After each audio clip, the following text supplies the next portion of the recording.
Hello and welcome wherever you're joining us in the world today. This is World Menopause Day, and this is our LinkedIn live event entitled More Than a Flash, Let's Talk Menopause.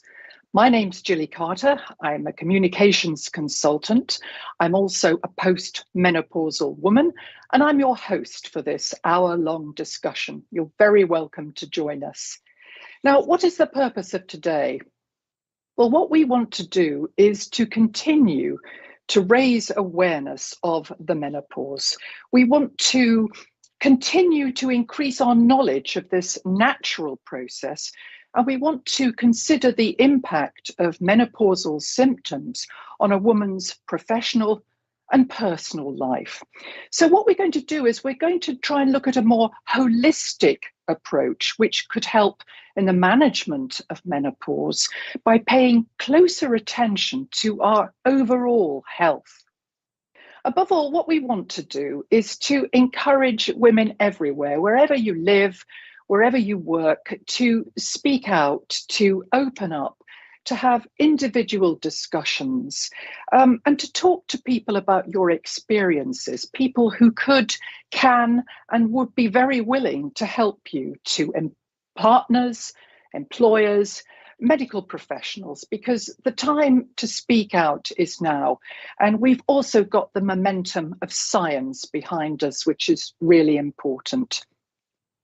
So although it may sometimes feel that you're going through this all on your own, it really doesn't have to be like that. In a moment, I'm going to be introducing our panel of guest speakers who'll be very happy to answer any questions about the topics that we're going to be raising today. And all you have to do is type your question into the chat box on the side of your screen, and we will make sure we can answer as many questions as possible in the time that we've got together today. I'd just like to mention, though, that this is a non-product specific event, so we can't answer any questions about individual treatments or individual products. Now, you may be surprised to know, as I certainly was, that by 2020, the world population of menopausal and postmenopausal women is projected to increase by 1.2 billion. And that's 47 million new women, swelling those numbers every year. Now, for most women, they'll start the change perhaps in their late 40s or early 50s. But goodness me, that leaves an awful amount of living and loving to do. I mean, many of us will be at the peak of our personal and professional lives. The kids may be off our hands. It's highly unlikely we're going to get pregnant. And this is the time to really make the most of the later years.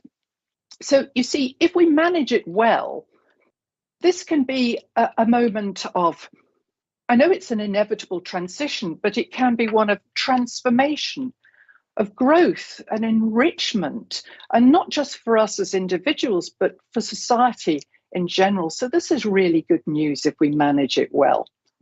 However, there's an awful lot that still needs to be done to make sure that every woman, wherever she lives and works, can make the most out of this by empowering herself and living her best life during and post menopause. Now, I think it's interesting that the International Menopause Society has this month, this day, chosen as its theme for World Menopause Day, cardiovascular disease. And while a lot of people, maybe the majority of people, think that the menopause is all about embarrassing hot flashes or flushes, they might not have considered, or they might not know, that such symptoms have been linked to a greater risk for high blood pressure and cardiovascular risk factors. And it's also interesting to know that women with an earlier menopause, under 45, like I had, are at a 50% higher cardiovascular risk compared to those with a later menopause. Interesting facts. So at this point, let me introduce our panel of wise and wonderful women.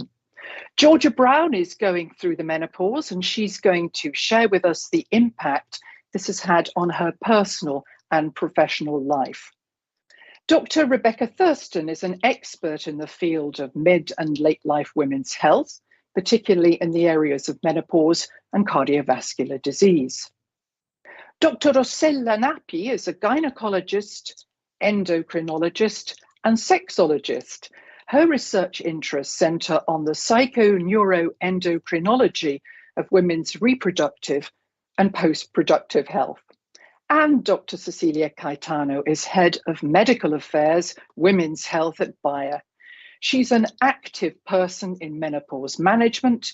She's focused on breaking taboos and fostering an open conversation around this highly important subject. So let's begin. Georgia, can you start off by sharing with us from a personal perspective the challenges you've faced? Tell us about the true impact that the menopause, and in particular the symptoms of the menopause, has had on you. Well, actually, I'm an interesting candidate for this. Living with a rare disease, I never expected to reach menopause. I was born and diagnosed with cystic fibrosis. And I think with rare diseases, when you have medical advancements, encountering these new phases is exciting, especially when you didn't think that you could live this long. So for me, that was a bonus. And then you get to the symptoms, and those aren't as pleasant. I think they're manageable. I think there is some frustration as a patient because you want a diagnosis, at least when you live with other diseases or problems. There's a test for that, or there's a treatment for that. With menopause, you find that there's a lot of issues going on and not a lot of knowledge is known, or not a lot of testing can be done. So I think that for patients can be very frustrating. I just learned today that cardiovascular health was a risk. I think sometimes there can be a lack of information due to the patient-provider communication. I think it helps if a provider gives you all that information. But for me, I've had a lot of issues with night sweats and putting a towel down so I can go back to sleep. And, you know, there is the issues of the trouble sleeping and insomnia, mood shifts. I've had a lot of brain fog. And, you know, you worry about bone loss, but as a person with cystic fibrosis, bone loss is already a concern. So sometimes these things can be compounded by other chronic conditions. You know, and you have to think of how it's going to interact with your partner. You know, a healthy sex life is important in those relationships. And I think it takes an understanding partner who's willing to meet you halfway on these things. But I think, you know, as a patient, this is just a new phase. You know, your life isn't over. It's just different. And different is good because that means you've lived long enough to experience it. You'll get past it, and you still have a lot of living to do. Have you adapted your lifestyle very much in the light of all these conditions that you've been experiencing, this lack of sleep, mood swings, perhaps the brain fog, maybe even depression? Has it affected your mental health at all? Have you had to adapt your lifestyle, your work, etc.? To some extent, I think I've been very fortunate. You know, I think being a self-advocate and seeking out help from your medical professionals, realizing it may not just be one provider that can help you. Could be a primary care physician, it could be your gynecologist, also your endocrinologist. I think just self-advocating has been the best thing that I have done, because when I have symptoms, I go and I complain about them. Absolutely. And we're very delighted that you do that. Did you ever think that you would? I mean, it does take a lot of courage to come onto an event like this. Did you ever feel that you'd reach the stage where you could actually come on a live event and share your experiences with other women? Well, I'm happy to do so, but I was pretty nervous, I'll be honest. But I think it's an exciting time, and I appreciate the opportunity to give the patient perspective, because I think that's so important. I know these other ladies are well-renowned in their fields, but as a patient, it gives you the opportunity to really, advocate for self-advocation and to say, there are ways that you can get help as you go through these things. Yes, it can be complicated, frustrating, but at the end of the day, you're still alive and you still have a lot of living to do. Thank you very much indeed for sharing those experiences with us, Georgia. It's very helpful. Let me remind everybody listening that if you want to ask any questions as we go along, please do put them in the chat box. And this is a non-product related event. So I'd like to bring you in now, Rebecca, from a medical perspective. Can you explain why the menopause is not just about easily recognizable symptoms like hot flushes or flashes? Absolutely. The menopause is a multi-system transition. It's hitting multiple different bodily systems. So the hot flashes do matter. We know that hot flashes last for on average about 7 to 10 years. We used to think they lasted 3 to 5, so they actually last much longer. 70% of women will get hot flashes during menopause transition, and for a third of women, they're very frequent or very severe. So those hot flashes matter. We also see sleep problems are very common. So 30 to 50% of women will have problems with sleep. Mood changes are also common. So increases in depressive symptoms, anxiety symptoms, and for some women, things like a major depressive episode, which women who have a history of major depression in the past, there's a 4-fold increased odds of having a recurrent episode during the transition. We also see accelerated indicators of vascular risk. So when we measure women's vessels, we see the accumulation of plaque. We also see increased stiffening of the vessels and changes in that bad cholesterol, LDL cholesterol. We also see increases in weight gain. Many women will tell you this, fat around the middle, and declines in bone density. And then finally, some women will report problems with cognition, brain fog, trying to remember things or focus. That's also quite common as well. So there's a lot of changes that are happening during the menopause transition. Absolutely. And a lot of them might be potentially serious. And you've done an awful lot of research, in particular with the SWAN study. I wonder if you could share with us some top line findings from that. Absolutely. So that quote about the duration of hot flashes, that is from SWAN. We also see in the United States, there's pronounced racial ethnic differences in hot flashes. So African-American women have the earliest onset, most persistent, most severe hot flashes. Those vascular changes we see, that is from SWAN.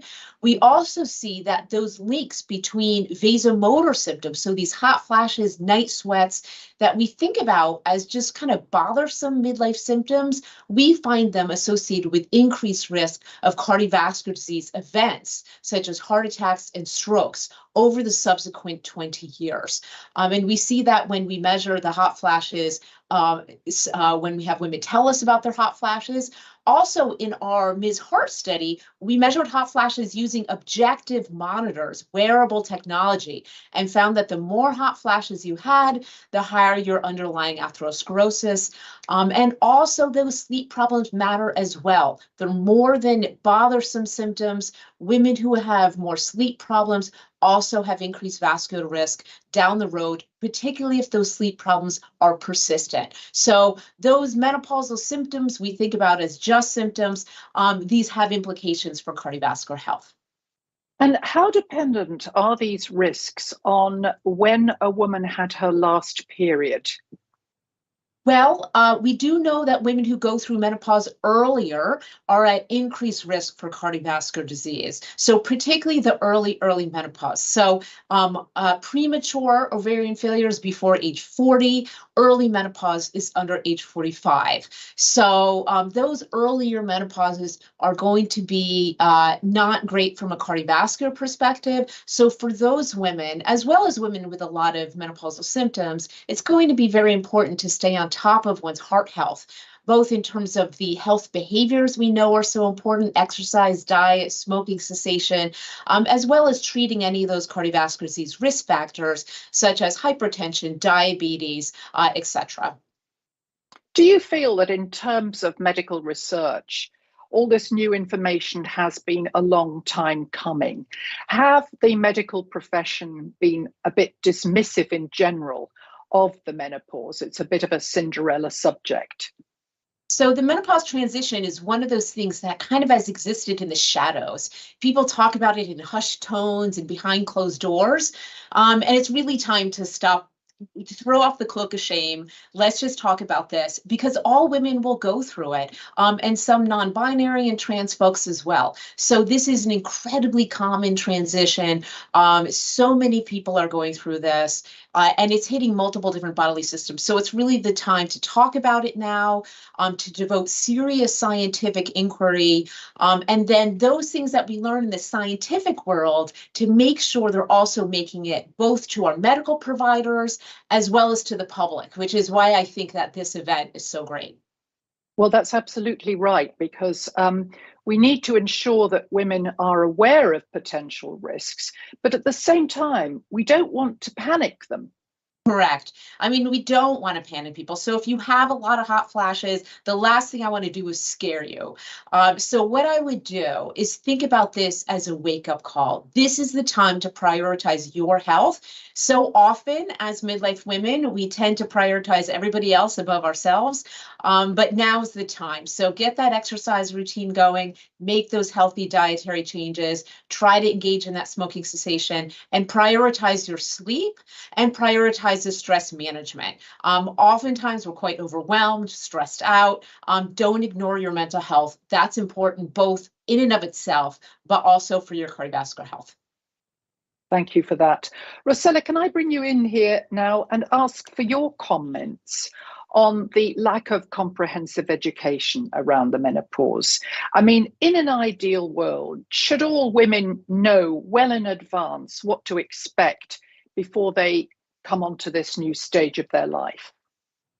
Sure, because as Rebecca said, this is a universal event.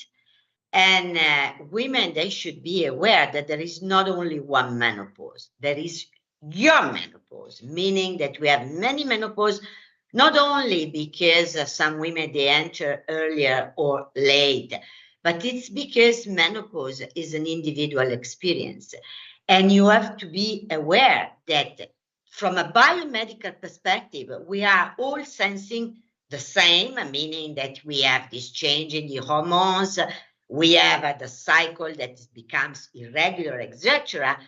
But menopause is also a psychosocial experience. And therefore, you have to understand very well that you will change as a woman, will change your body image, for example, that can change your priorities in life, in the relationship, for example, with your family in general, at large, with your friends.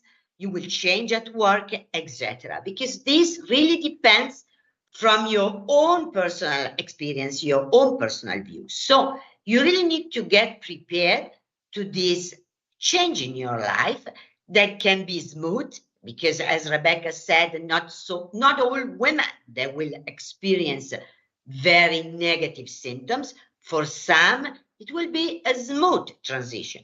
For others, it will be maybe really a storm in their life.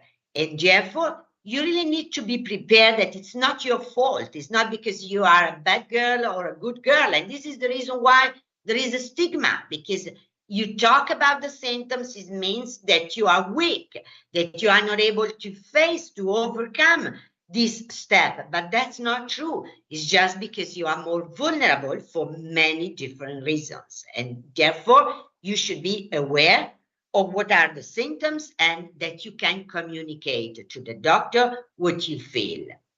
You also have to have a very sympathetic doctor, because many doctors just say, come back in 6 months, and they're not really very supportive. They are dismissive. Yeah, dear. It's also because, as you know very well, menopause is a single word just to say there is the last menstrual bleeding. But we have to think enlarging the issue, because we have a period in our life that can last even 5-7 years, is the perimenopause.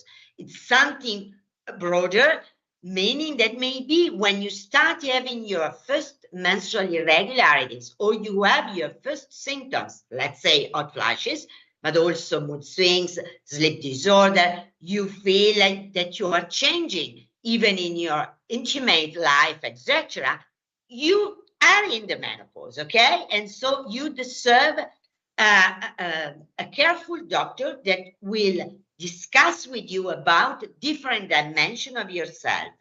And you have to look for another doctor, meaning that the one you're talking to maybe is not enough prepared to deal with midlife women's health.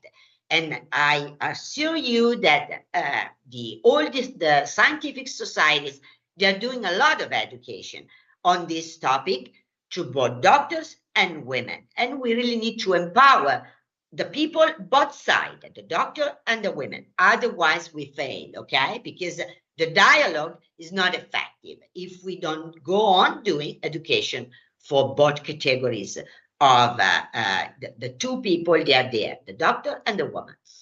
Yes, and one of your many skills is you're a sexologist, and you firmly believe that your sex life is not over when you hit the menopause. Absolutely not. It's even better, because you don't get pregnant.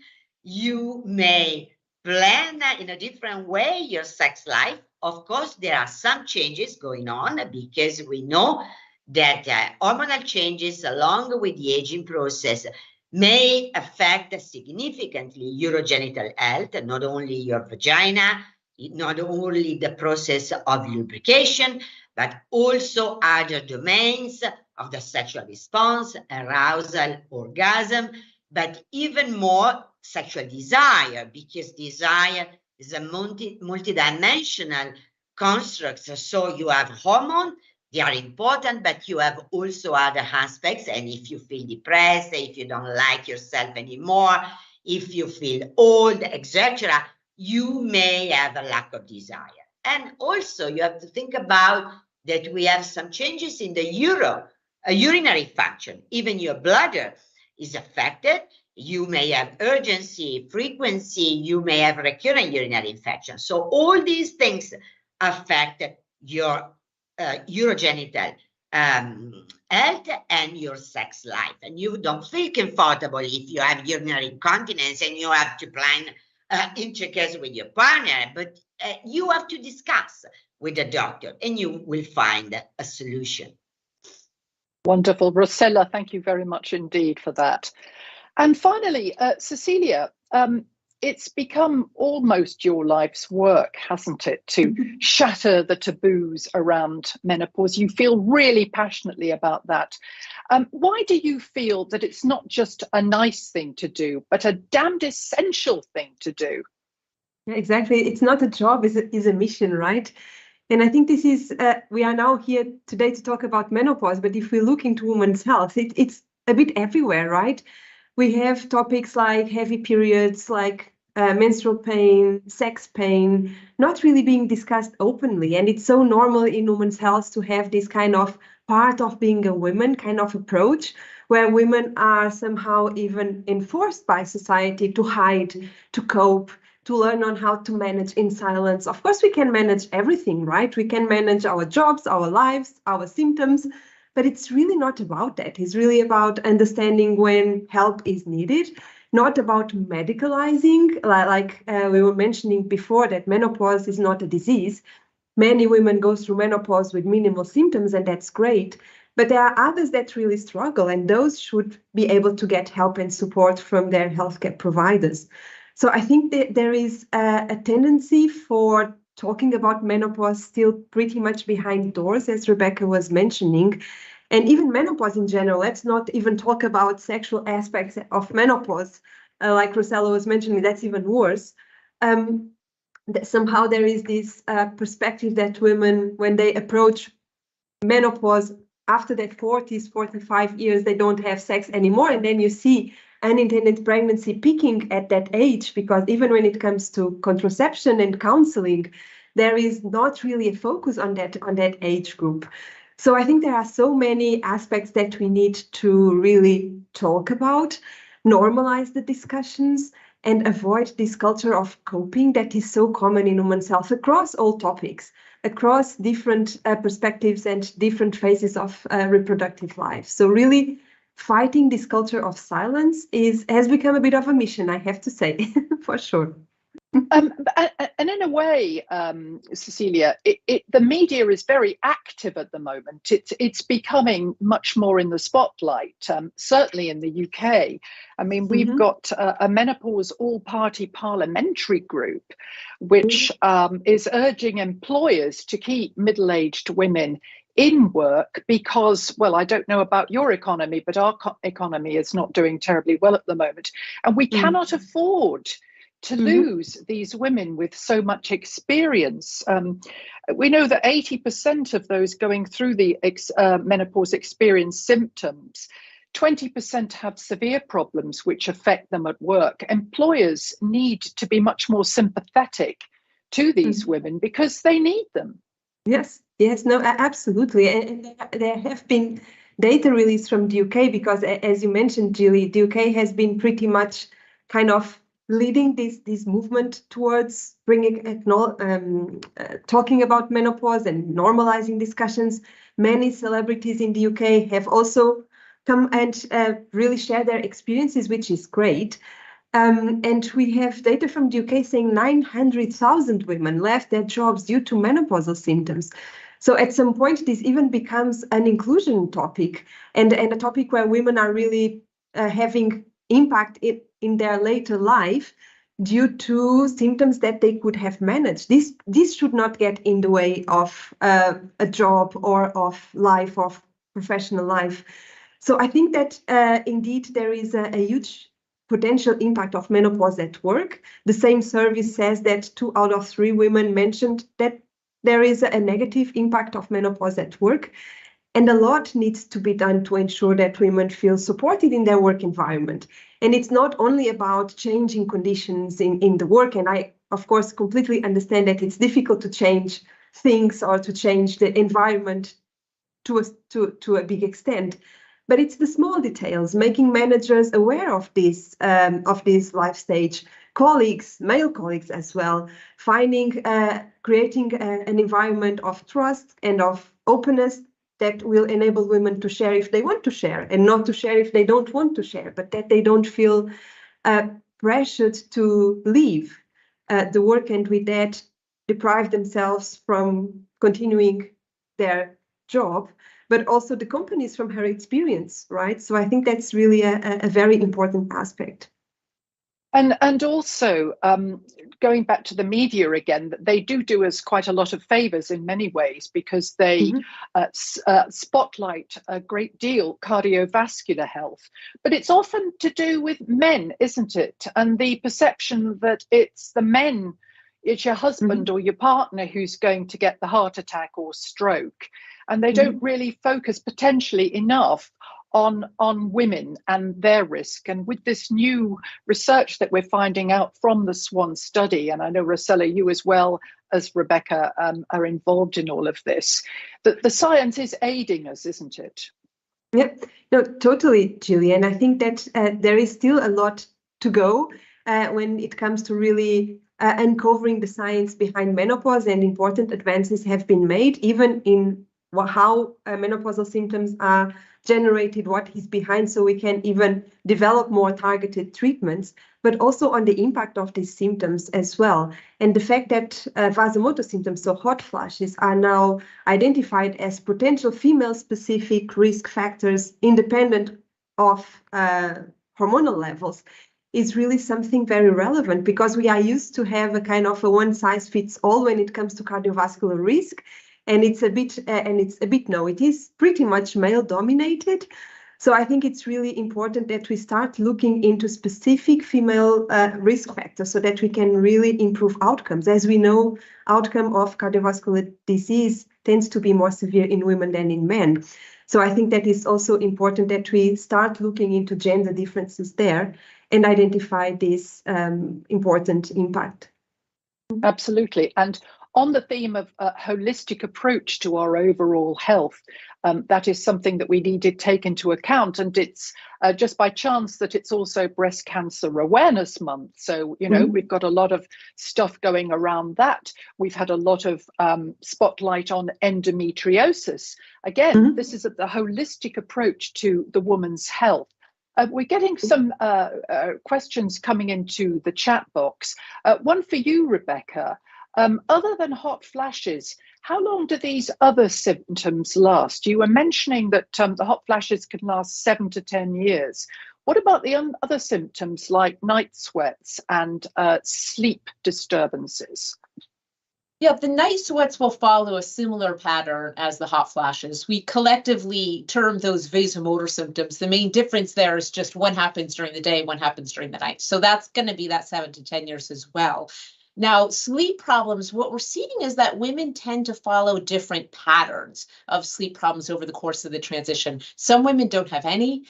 Some women just have them right around that, what we call the final menstrual period, that onset of the postmenopause. But there's a subset of women who have them just persistently, like you start early and then you just have them throughout the entire follow-up period of the SWAN study. And we followed these women for over 20 years. So those are more of a chronic insomnia type of phenotype or characteristic that they might have had that before the menopause transition as well. So we don't have great numbers in terms of exactly if you only have the sleep problems around the perimenopause, how long is that going to last? My guess is it may be a number of years. I'm going to say around 5, but there are that group of women, maybe a quarter of women, that just have those insomnia symptoms for the entire 2 decades. And from a cardiovascular perspective, those are the women we're most worried about, also for things like depression and other negative outcomes related to sleep problems. And those are the women that really should seek treatment for their sleep problems. And that's a very good opportunity for Rosella to answer this question, which I feel is really heartfelt. With the passing of time, should the mood, you know, the bad moods, etc., turn back to before the menopause, or will women never feel the same again? You know, will you get your old self back? You know, you will have a new self. But you have to work on it, you know. You cannot think that you can stay when you will be 60 the same way when you were 30. In some way, you have gained experiences. You had this opportunity to think about yourself, to do something good for yourself, because remember that some women, they do too much. They overdo. They are always want to be, you know, on different aspects of their life in control. But sometimes this is not possible. And menopause is something that reminds you that you have to consider yourself. And there is something that happened to you you cannot do nothing about, because you cannot stay without menopause forever. And that you have to adjust. And in order to do so, you can do something new for yourself. Think about learning to devote more time in terms of exercising, in terms of doing something you maybe you want to do, some new hobbies, learning new things, having new experience. And also, why not reducing your stress by some techniques? They are so useful, you know, that we can do mindfulness, even 5 minutes a day. you can learn something. And this is fantastic because you will be a new person, but you really need to go into that direction of healthy longevity. And you have to believe in yourself. Any age you reach, you can do something good.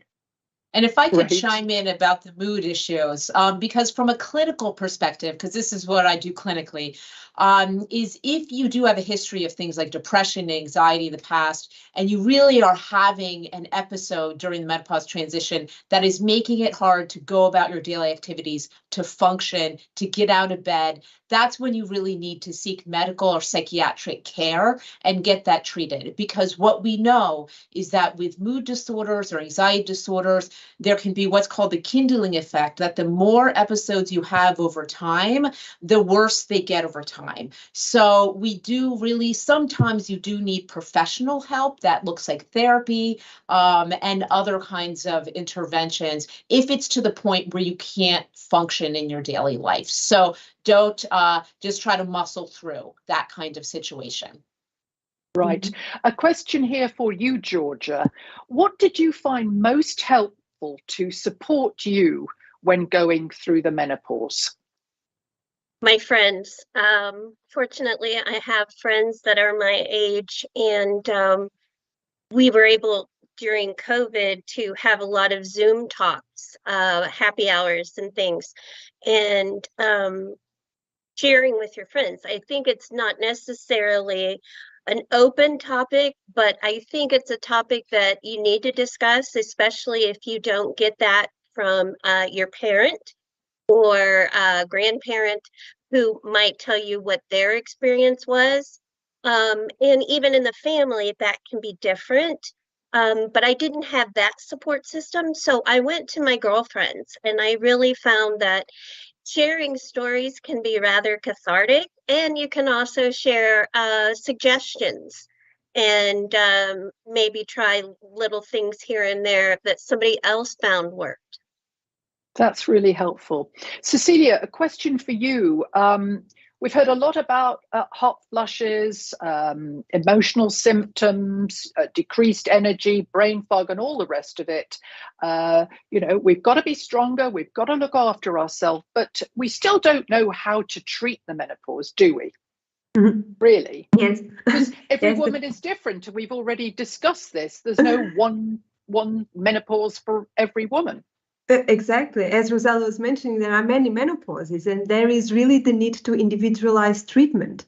And some women will need very little in terms of treatment, and they might need more general advice on how to keep a healthy lifestyle, how to prevent diseases, to continue to do routine screenings for breast cancer, manage obesity, have a healthy life to really prevent diseases and ensure healthy aging. But other women might really need specific treatment for specific symptoms. Rosella was talking about sexual function. There are treatments, and there is very often a need for using of creams or lubricants to support with that. Of course, women that are highly symptomatic, and it's all about quality of life. That should be the driver for treatment. So we should not treat just for the sake of treatment or prescribing or trying to prevent that women will have symptoms, but really to focus on quality of life. And if women are really symptomatic, there are treatments available like hormone therapy, which is broadly available and effective. Of course, there are women that cannot take hormones, others are not willing to take hormones. Each case is a case, and it's really about finding a good solution for the individual case and for the individual time. Because also, as we have seen, menopausal symptoms last long, and the adequate treatment or management in a phase might not be necessarily the adequate treatment moving forward in another phase. So it's also nothing that you can do and it's done. It really requires a continuous approach and connection with the gynecologist, with the healthcare provider, and identifying those signs where additional need might be, an additional help might be needed, like Rebecca was mentioning for mood.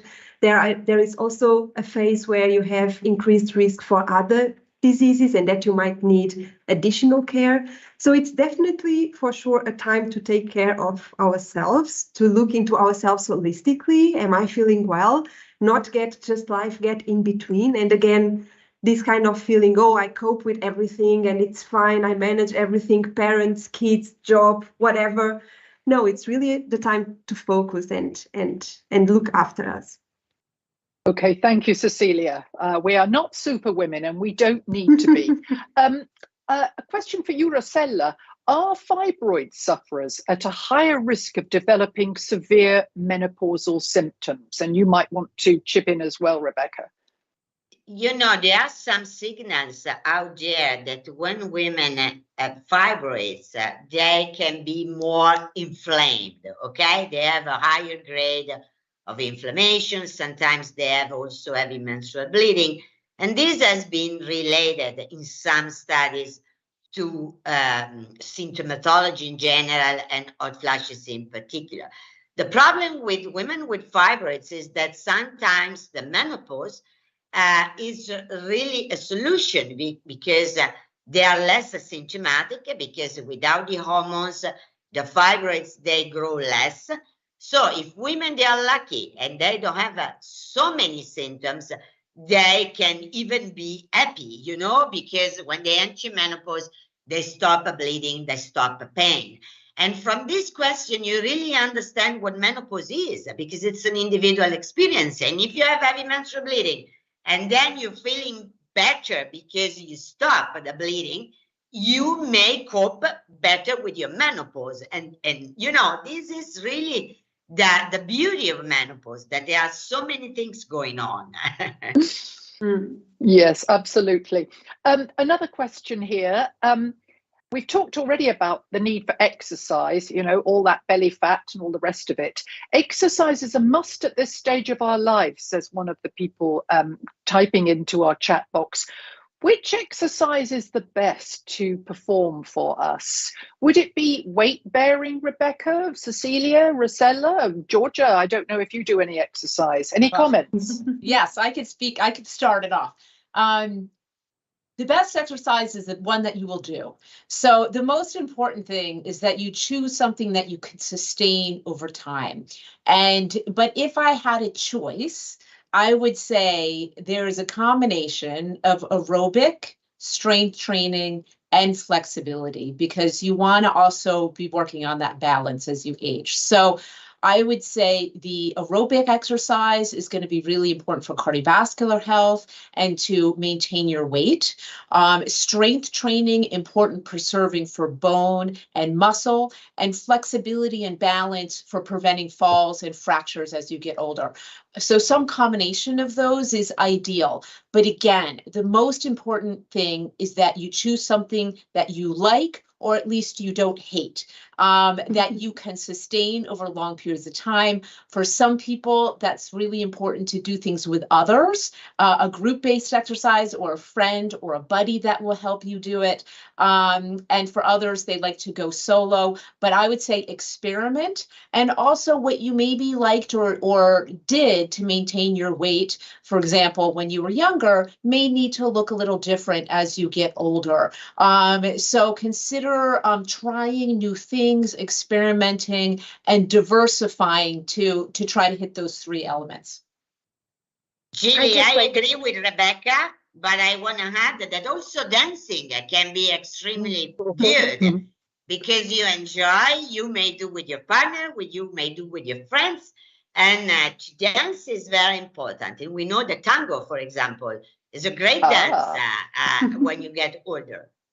Okay, and also I've heard that Tai Chi is very good for balance and all these. I've been trying to get into my Tai Chi exercise class at the club. It's fully booked. Everybody seems to be doing it, but it's good for meditation, as you were saying earlier, and just thinking about yourself rather than your family or anybody else. If I could chime in, I wish I would have started my exercise routine earlier. During COVID, there started being things online, and it gave me an opportunity to try different things. I find yoga has been very good, because you do have that self-care component. And I thought, oh gosh, I couldn't do this. But with time, I've really been able to do more mat Pilates. You don't always have to do Pilates on a machine. There can be mat Pilates, and I find that's very good, and walking. But I agree with Rebecca. As a patient, it has to be something that you enjoy, and that you will do. I've even taken up belly dance lessons. And I think you have to think outside of the box. Like Rebecca was stressing, try something new. You have to be willing to say, okay, not many people do it, but maybe I'll enjoy it. And there's a wide variety of things to do. There's even pole fitness. If you want to be more affirming in your body, that can be really great for your body image, and to feel sexy in your body, which can also help with your sex life. Absolutely. Now, here's a question that's interesting. What are the best vitamins and best foods to eat during menopause? And what food to avoid that will trigger menopause? Is there a food that would trigger menopause? We are not aware of having a food triggering menopause. What we are aware that there are some foods, for example, spicy foods, or if you drink too much caffeine or too much alcohol, especially in the evening, you may have more hot flashes, for example, or more sleep disturbances. Keep in mind that if you, for your general health and well-being, for sure, Mediterranean diet, not because I'm Italian, but really because, believe me, is the best diet, meaning that it's very well balanced. You have a lot of fruits and vegetables. You should go low carb, good rate of protein, not so much fatty food. You know, we know these things. They are not specific for menopause. It's really for an healthy life of human beings. I don't know if Rebecca believe the same. Yeah, I would say the same. The things that will trigger things like hot flashes, what I hear, we don't have a lot of great research on this, to be honest, but what I do hear women tell me consistently is, if you want to trigger a hot flash, give me a glass of red wine. So pay attention to your own body. But for sure, the alcohol will disrupt your sleep, and many women will get more hot flashes and wake up in the middle of the night just sort of sweating, because the way we metabolize alcohol changes as we age. We have a harder time metabolizing it, and it will cause more sleep disturbances. But in terms of diet, that Mediterranean diet, 2 thumbs up, that is great for heart health, and try to reduce, refined sugars, fatty foods, all the things that your mother told you. It is the basic nutrition information is the same, with the exception of, the Mediterranean diet is emerging as particularly favorable, and increasing those fruits and vegetables is crucial. Okay, so we've learned that red wine is not a very good idea when you're having hot flushes. Moderation is key. I'm not going to take anybody's red wine from them, but just pay attention to how you feel, I will say. Yeah. Okay. Anybody got any advice on the menopause and migraine sufferers? Rosella, yeah. As you know, migraine is very typical of the fertile age, but we know that there is a subgroup of women they will have more migraine during the menopausal transition.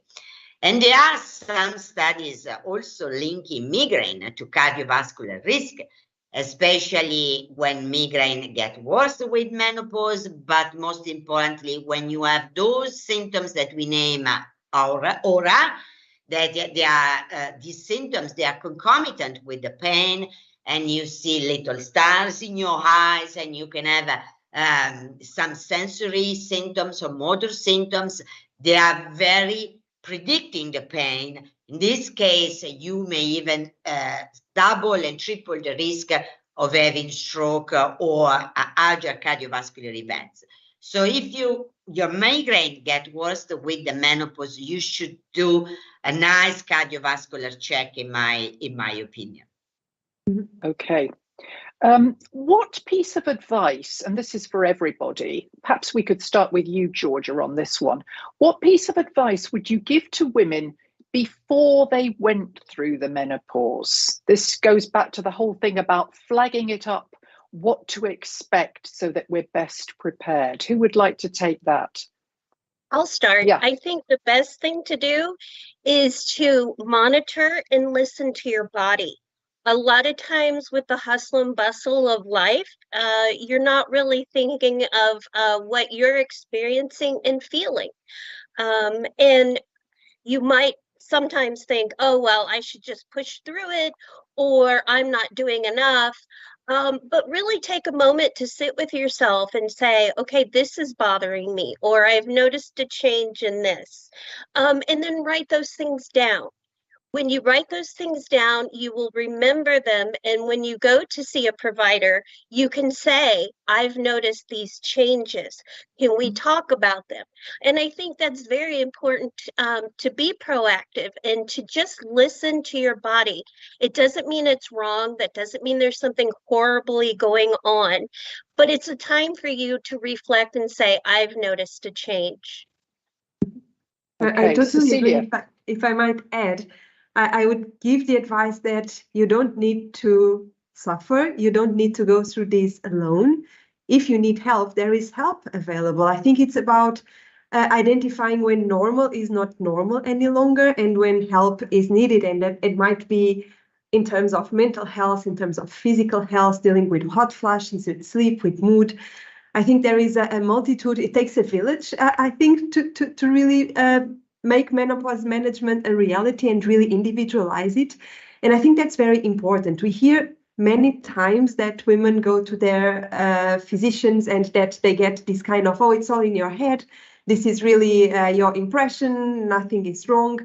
And I think that's where also all these new digital apps can really help to track symptoms, to understand how things are changing, and to a bit translate perception into reality. It's always easier to start a conversation if you have something that you can show and discuss with your doctor as a basis. Of course, you have the basic change with menopause, perimenopause, menstrual changes. Periods become strange, irregular.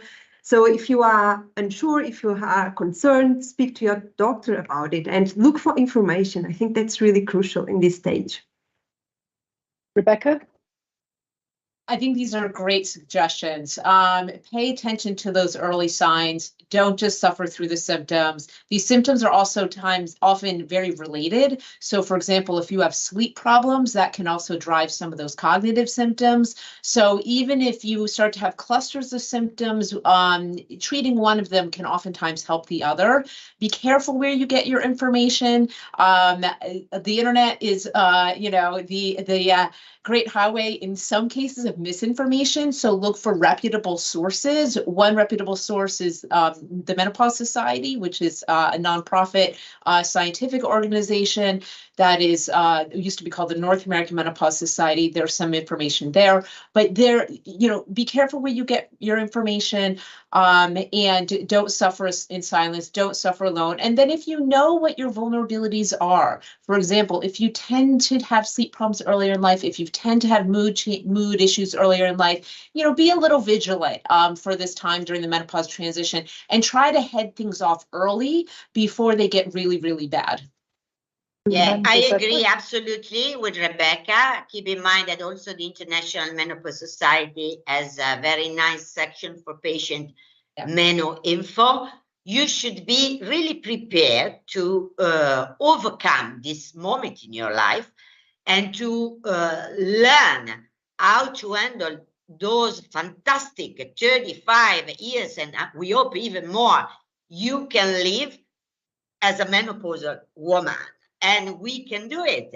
And if we are aware of what are the symptoms and that we have a solution, as Cecilia said. So please don't stay alone in silence and do not suffer, because I believe, if I may say, that handling menopausal symptoms is really fighting also for gender equality, saying that we should recognize that women have a value, and this is not related to reproduction, okay? This is really related to be a woman in the society.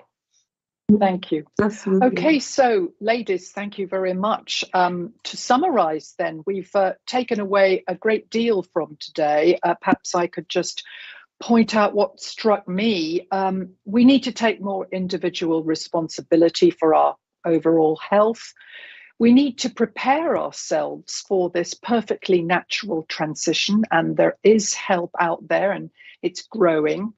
We need to educate ourselves around things like cardiovascular risk factor, which we might not have known about. We need to reach out, as you've just said, Rossella, don't suffer in silence. We don't need to be a superwoman. It's a precious time for us to concentrate on ourselves. We mustn't buy into this whole myth about having to suffer this in pain. That's absolute nonsense. We want to push, I think, for a better understanding of the symptoms of menopause in the workplace so that we can keep working productively and happily if we want to. And above all else, I think we want to seize this as a window of opportunity for healthier aging. So I'd like to thank our wise and wonderful panel for participating today. I'd like to thank everybody who's asked questions in the chat box. We've done our best to answer as many as we can. I'd like to thank Bea very much for hosting this event. And I'd like to just say one more thing. Happy World Menopause Day. Goodbye. Goodbye. Ciao, be happy. Bye.